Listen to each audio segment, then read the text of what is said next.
Yo, what's going on, everybody? Keep them almost in full color, and today we're going back to Atelier Ryza, Ever Darkness, and the Secret Hideout. Now, reason being because when I did the first video during JRPG Appreciation Week, I lost power and the audio got a little jumbled, and I kind of felt bad about that. But also, secondly, this was the first time I ever played this JRPG, so I was only given a review for like up to like the 7-8 hour marker at that point in time. Now that I finished the game, I'm ready to kind of give a more in-depth review of the game. So I did want to kind of go back and give it its due diligence for that. The game is a good game. I like it a lot. I do not think it's a good entry JRPG. So if you're new to JRPGs, I wouldn't recommend this for you unless you're a glutton for punishment. But I'll kind of touch on reasons why I kind of feel it's not good for entry-level JRPG play. And I guess I'll start with the kind of first thing. A lot of JRPGs, I'd say about 80% of them are based off of combat level in terms of being the vehicle to move the story. To kind of get farther, you need to be a certain level to get past this point, so on and so forth. The next 15%, I would say, are kind of your day-to-day life types. You have to do something, trigger something in your day-to-day life, and that will push the story forward, and combat is supplementary to that. Your actual lifestyle is the primary thing, and you have those types. The other 5%, to me, I just say they're miscellaneous, and this one, even in that miscellaneous category, kind of stands out. The reason being is that alchemy is the vehicle to move the story. It just is like you have your combat, but your alchemy is your big thing in this game. In order to be successful in this game combat wise, they really ask you to lean into this alchemy system that they created.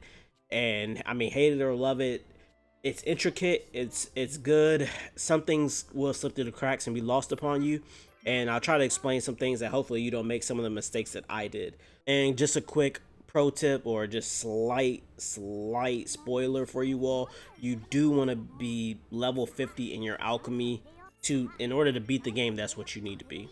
So with alchemy being the main vehicle, and how different that is, and how weird it can be and jarring because it's constantly asking you to just indulge in this alchemy, is one of the reasons why I would say I really wouldn't recommend it for a entry-level JRPG player.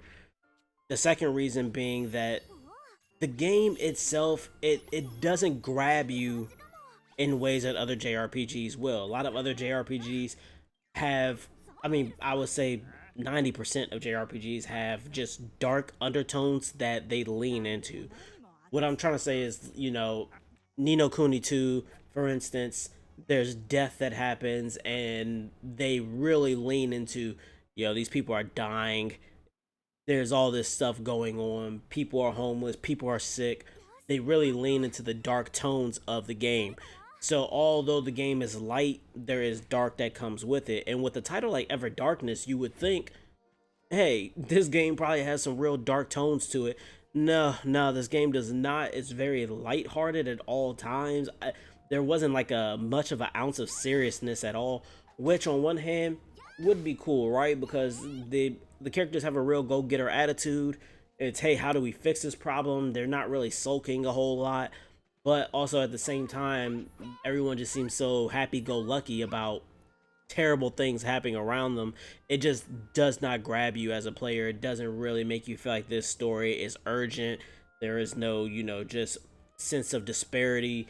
None of that stuff, despite all the terrible stuff going on. Therefore, you as a player kind of feel like, well, why do I care? They don't care. So there's just a lack of transference of that type of energy to you to like really want to care. So in order to really get in this game, you kind of got to force yourself into it, and you really got to have to try to enjoy the game. The two areas in which enjoying the game comes in very wholeheartedly for me is the combat system. Combat system to me is really cool. So what you have is they have a tactic system. Basically every hit that you land will bump what's known as your AP bar up 1. So when you land a hit, the AP bar goes up 1. Once you fill up 1 to 10, you then have the opportunity to upgrade your tactics bar. You'll start back from 0, but now you can up it to 20. And your natural hits, so just your normal attack, will attack twice. And you hit level 3. When you hit level 3, you'll attack 3 times, level 4, 4 times, so on and so forth. You can max out at 5. Also, your skills and damage goes up for every time that you enhance that tactics bar. You also have something called an order, so some of your friends on your team will ask you to carry out a certain action, use an item, deal a magic attack, heal somebody. If you do that, your teammate will act out of turn. It won't cost them their turn, but they'll take another action within that. You also have an extra order. If the enemy is gearing up to do a crazy move or is stunned, your teammate, you can then utilize something called a quick move. If you hold R2, you could burn 10 of your AP points to act right then and there. Now, from my experience, 10 times out of 10, your teammates always say use your skills. So if you burn 10 AP points and then however much your skill costs to utilize, and you launch your hit, but also your teammates will then do one of their ultra attacks. Use this information how you will, the ebb and flow of battle. Also, with your alchemy, you need to be crafting items that really could just change the tide. I mean, literally using these items is what's gonna make or break you as an alchemist. So making bombs and all these other things, that's literally what this game is meant for. Although your character skills and whatnot really help in battle, it's those items that you make that are really gonna push you over the top.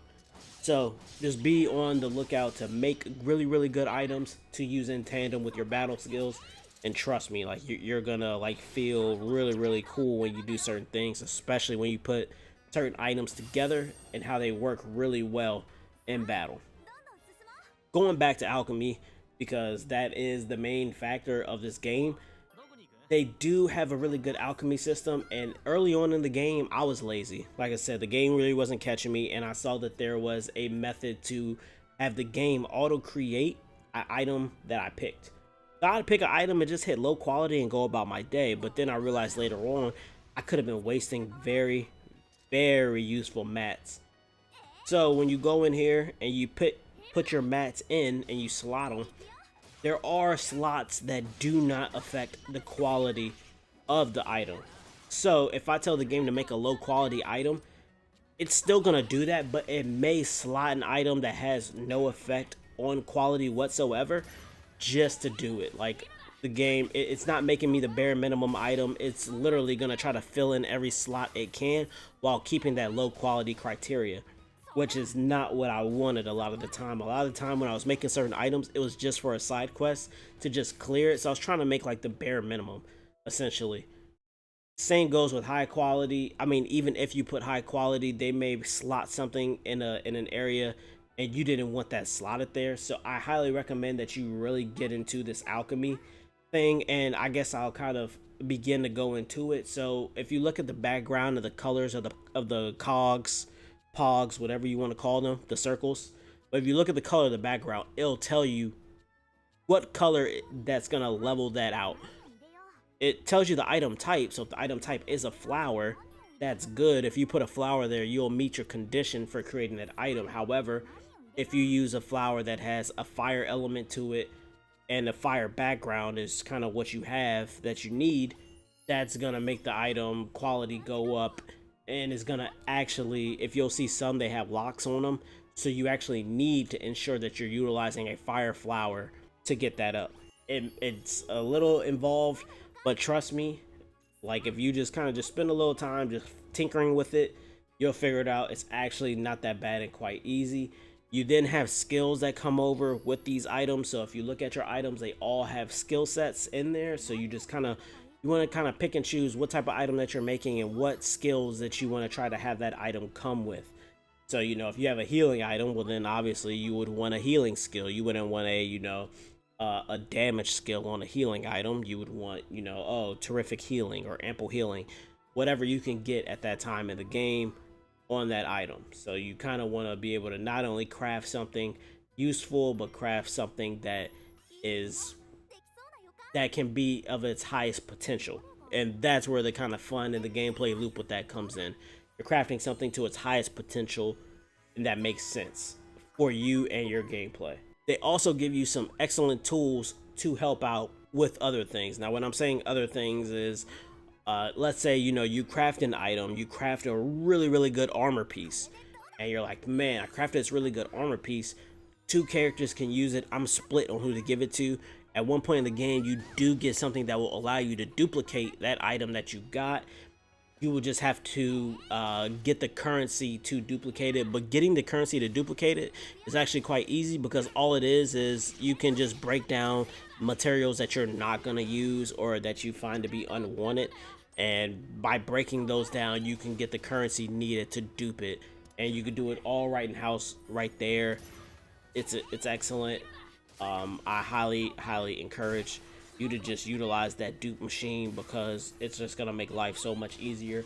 You can go crazy with crafting the best thing that you could possibly craft and then come back and dupe it, so that way you can get like the best bang for your buck, if you will. Atelier Ryza is a good game. My first gripe is with the tone of the story, how very minute it is and just muffled. You really don't get any sort of emotion or feeling out of the characters. Everyone's just like, hey, we have a job to do, let's just go do it, and let's have a good time while doing it. That's the type of game this is, so don't expect any type of feeling coming from the game whatsoever. However, it makes up with that with a very interactive combat gameplay loop, and also a very involved alchemy loop that requires you not only to utilize but to also pay attention to, because you don't want the computer utilizing your mats that you are trying to hope to save for something else. So get into that alchemy loop early so that you're not having the computer just waste something that you might have wanted to utilize in a different item later on. Alright, lastly, utilize the duplication. They will give you the tools for your alchemy to really shine. Just when you get those tools, just let it rip and really let it go and create some really cool stuff that suits not only your gameplay needs but also will help you just look real BA in game. Again, I wouldn't recommend this to newcomer JRPGs players, just because there are some things I feel like that you do learn from your base JRPGs by way of combat and whatnot, and coming right into this one will be rough but not impossible, so give it a shot. There are difficulty levels and you can set it on easy, so I feel like that would make things a little better for people coming on board if this is your first JRPG. And if it is your first, you could have chosen worse. With that being said though, I'm not going to talk y'all's ears off. I'm going to leave it at that. You can get Atelier Ryza on the PS4. It's excellent. It's an excellent game, and there is a sequel. I have not played it, so I cannot recommend that to you. But if it's anything like this, I would imagine it's not bad. That's going to do it for this one, ladies and gentlemen. I hope you've enjoyed this redo of a video that got traumatized by lack of electricity. Catch us in the next one. As usual, peace, be easy, be blessed.